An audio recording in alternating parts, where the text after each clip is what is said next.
Be seated.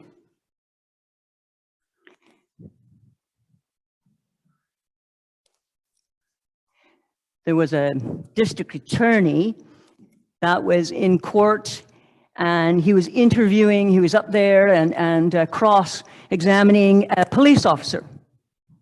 And he said to the officer, "So, did you see my client run away from the scene?" He said, "No, sir, I did not.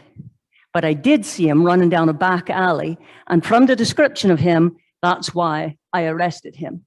He said, "Oh, you didn't see him leave the scene, though, did you?" "No." "How did you know it was him?" "Well, the first officer on the scene described him. I was going down a back alley. I saw him running. I arrested him. So, this fellow at the scene, the other police officer, that's why I did it."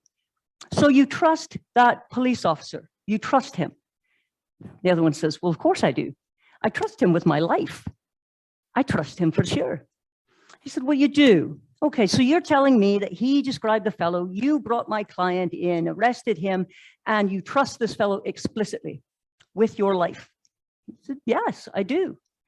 He said, "Do you have at the station somewhere that you keep some of your belongings, some lockers of any kind?" The police officer said, "Yes, we all do." He said, "Do you put a lock on that?" He said, "Yes, I put a lock on that." He said, "Do you not trust your other police officers?"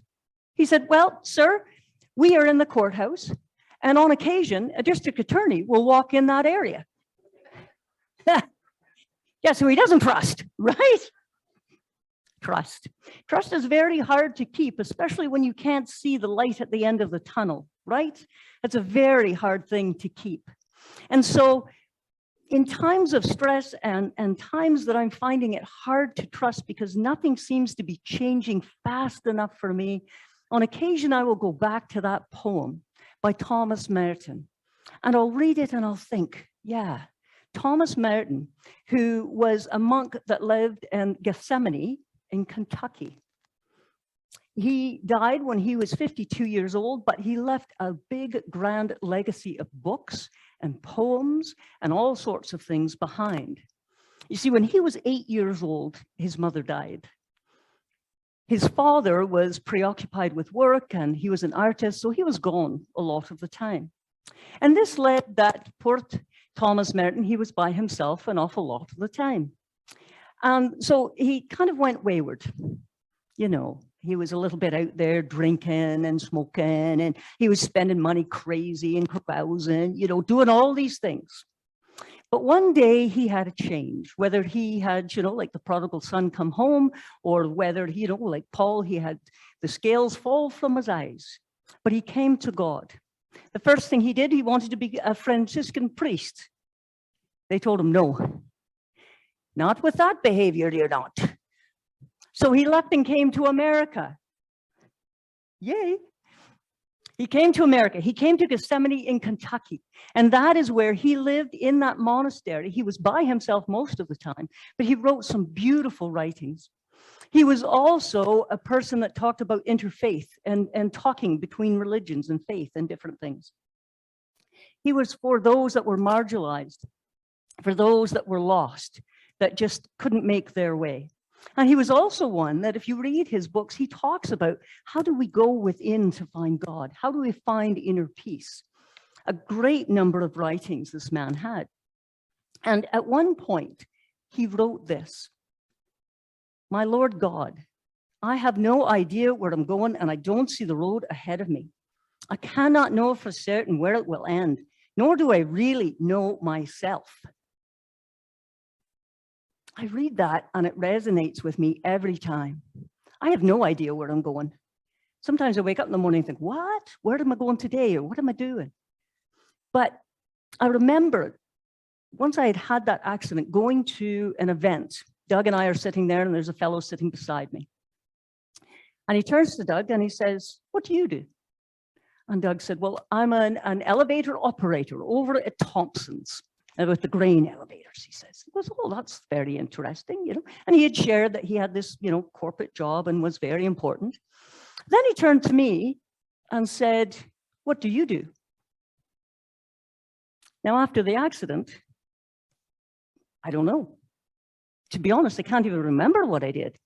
But what I do know is that I wasn't in ministry. I wasn't out at the barn very much. I wasn't teaching people about the horses. I wasn't doing anything. And so I was embarrassed. I felt bad. I had lacked my confidence. That made me just feel terrible. I didn't have that identity. I didn't have that purpose. And it was really quite difficult at that time. I didn't even know who I was. Have you ever felt that way?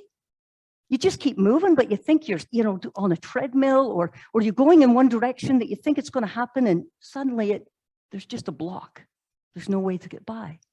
I didn't know myself at that point. As I say, I can barely remember what I did in those first few years. But I remember writing in a book, and it was called Unwavering Hope. And all the stories in this book was about people who had lost others, who had lost family members, friends in some tragic event. And so I said to the publishing company and to the person putting it together, I said, you don't want my story in there. I haven't lost anybody. It's not that I lost someone and that, this tragic story. And she said, my goodness, Sharon, do you not understand why we've asked you?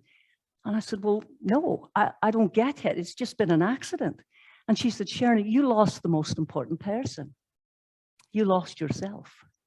You have no idea who you are at this point. Doesn't that seem devastating? And I went, yeah, I guess. And it can happen to any of us. We may identify with our job. We may identify with our money. We may identify with where we live and the people that we associate with. What happens when all those things are gone? Can we still hold on to the trust? Can we still keep moving? Or do we stop? When we come to the end of the rope, do we fall or do we cling? Do we climb back up?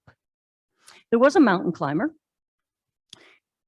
and he thought that he would just start up this mountain. He did no planning. He thought, I know what I'm doing. This isn't going to be very hard. I can just start climbing now and it'll be fine. So, he has his ropes and everything, but he hadn't really told anybody where he was going. And he thought this would be done easily within the day and he'd be back home.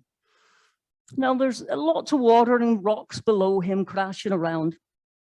And he knew that there's a road that goes and there might be somebody up at the top. And he thought, wouldn't that be cool if there was somebody there when I got to the top? So he starts, throws his rope up and he starts to climb up, and he comes to a ledge at this point. And so he sits down and he looks out, and it's a beautiful view. And he's really caught up in this. He's like, oh, thank you, Lord, that I can do this and that I can stay here. And so he had a wee snack and almost fell asleep in the sunshine. And then he thought, well, I better keep going. So he starts to do the climbing again. And as he's starting to climb up, it's starting to get pretty dark. As a matter of fact, there's a bit of a mist now falling. And it's starting to roll in a fog. And it's really, it's not good weather at this point. And he's thinking, I better hurry up. I'm not going to make it up to the top. So he keeps climbing and climbing, and he's getting to the side, but now he's lost. He's not even sure if he's going up straight, or if he's going to the right a little bit, or if he's going to the left a little bit, or where he's going to end up coming up to the top. He has no idea where he is. And so he reaches across, and suddenly his fingers won't hang on anymore, and he falls back. He falls back, but he had put the rope on. So boom, caught him. He's like, oh, he's just laying there giving thanks. So he's all right. He said, okay, I got the rope here, Trying to pull himself. No, can't get back over it. And he's just hanging right out. Anyways, he goes, hello? Hello? Would there be anybody up at the top? Suddenly, he hears a booming voice. I'm here. How can I help? He says, look, what do you think? I'm stuck here. I'm stuck in this rope. And he says, I know, son. I know you're there. What do you need me to do? Get me out of this. So here he's hanging, and God says to him, cut the rope. God says, what? What? Cut the rope. Don't you trust me? He's kind of going, So he reaches in the pocket, pulls out his knife. He's looking at the rope. He's looking up, thinking God's right there. Looks at the rope again, shuts the knife, puts it in his pocket. He says, anybody else up there? Yeah, not a lot of trust in that moment, right? Well, it's a little difficult to trust. What if we are at the end of our rope? What if something has been going on for years upon years upon years, and it's not going to change? And now you're getting pretty frustrated. How can we have that faith and that trust? Well, the woman that had been bleeding for 12 years. Imagine how you would feel as an outcast, as someone unclean, someone that struggled all of her life because her menstruation would not stop. And so in the community, she was thought of as unclean. She's probably had a lot of pain. She's lost all her money as she has tried to go and get this healed. 12 years later, no doctors have healed her. Nothing that she's done has made her better. But she does hear a story of one man that she has heard has been able to do some remarkable healings. And she thinks, if I could just go and touch, even just touch the hem of his robe, I will be healed. Now remember, she can't even be out in the community. She shouldn't even be leaving her home, but she does. She goes and there's a huge crowd around Jesus and they're all pushing and shoving and trying to get closer. And he seems to be going in a direction with a lot of thought. He's on his plan to go somewhere. And all the disciples are kind of pushing him and saying, come on, Jesus, let's get this way because there's this young girl that's unwell and we need you to heal her. But this lady risks everything with great trust and hope that once she touched his robe, that she would be healed. And so she even got down and crawled right up to him and touched him. And in that moment, she was healed. 12 years of agony, 12 years of ridicule, of condemnation. She fought against all of that, even at the end of her rope. And I think after 12 years of pain and suffering and being outcast, I'd be giving up. I'd be without hope. But this woman teaches us something. We must stay tenacious, no matter how desperate it looks. We need to keep going. We need to have that trust, that hope, that faith that things will turn out okay. And maybe they don't turn out exactly as I think. I may not have thought that, when I jumped on that horse, I sure didn't think I was going to bump my head. We didn't think that TV was going to make that noise this morning, right? Things that go bump in the night or change, my friends, they can. We need to stay tenacious and at it, even when things seem desperately wrong. Let's talk about Moses. Let's talk about our back to the wall. How about standing right back and looking back and seeing the Red Sea? He now has brought all the people, all the Israelites out of Egypt. The Pharaoh has finally said, go for goodness sakes, just get out of here. You're causing enough problems. Moses takes them, they're on their way, they get to the Red Sea, they're standing there, and he's turned his back. The Pharaoh and his men are coming, all of his people are here, the Red Sea is at his back. His back to the wall, basically, was back to the water. What does he do? Does he just put up his hands and go, ho, come on, Egyptians, take us back, we'll be fine, we'll go to slavery again? Did he give up? No. He thought of all those times in his past where he was able to stop and listen and then take action. Stopped, listened, took action. And he wasn't alone, of course. He had Aaron and Miriam and all the others, but he had stopped. And when he did, and he listened to what God said, even though he stuttered and even though he didn't want to go and do this, he went to help the Israelite people. And while he's there, he has taken his staff, and what happens with it? What does he do? Righto, he separates up the water, that's right, with his staff. What has he done with the staff before? As he hit it, it turned into a snake. And then he hit it again and it came back into a staff. There were miraculous moments. And I believe that Moses paused in that moment and went, things have worked before to my advantage. Things have worked through this staff thing. Boom, and he hits it and the sea parts. I was not there. I don't know how much water was there. But what I do know is that the Israelite people were in captivity, in slavery, in Egypt, and they walked out on the land in between the waters of the Red Sea and got to safety. That took trust. Took trust in a number of ways. First, it took trust to be standing with your back to the wall, right?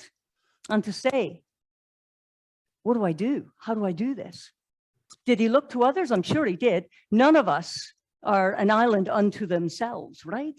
This church, everyone, we all have people in our lives that we share that with. And I'm sure that they were there the same, but he's got his back to the wall. And maybe he's thinking, although Moses is before Jeremiah, so I don't want anybody to get confused about this, but I do like this saying, for I know the plans that you have for me, Lord. And he knew from the plans that God had for them to get out of Egypt. Do we get out of Egypt and then get stuck here? No. I know the plans that I have for you, plans to help you to prosper, not to hurt you, to give you hope and to give you a life. Here is Peter, poor Peter. He's sitting at the side, you know, he's on the sand and he's mending his net and he's cleaning it and he's doing his whole thing. Suddenly he sees Jesus coming along and there's this whole herd of people coming with him too. They're all crowding around him and he's walking down the beach and they're having a hard time hearing. So he says to Peter, you know, Peter, could you let me into your boat? And then once I'm in the boat and I'm out a wee bit in the water, the acoustics will be much better. Have you ever been on the lake? You better whisper.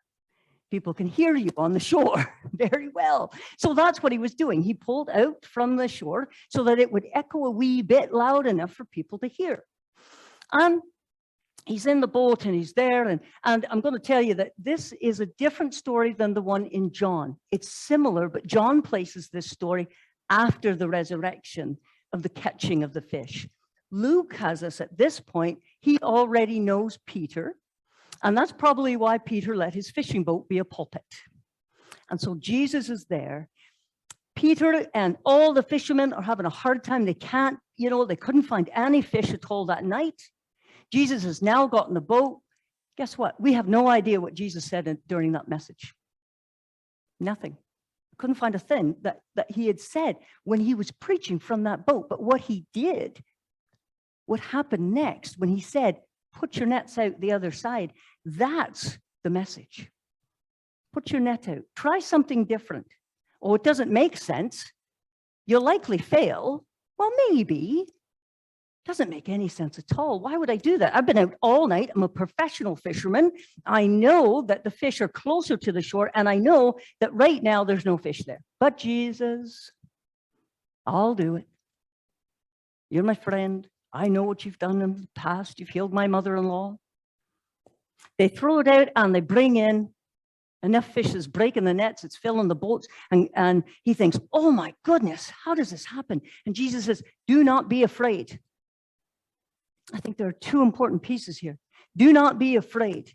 Even though everything seems to be going sideways, even though the pandemic is going on, even though, you know, we may have dwindling numbers or we may have increasing numbers. It doesn't matter what's going on in our lives. Do not be afraid, for I am with you. And in prayer and supplication and with great thanksgiving, what does he ask us to do? To continue to pray. To continue to pray. And I believe that this is where John got his saying, John 10:10. I have come that you may have life and that you may have it abundantly.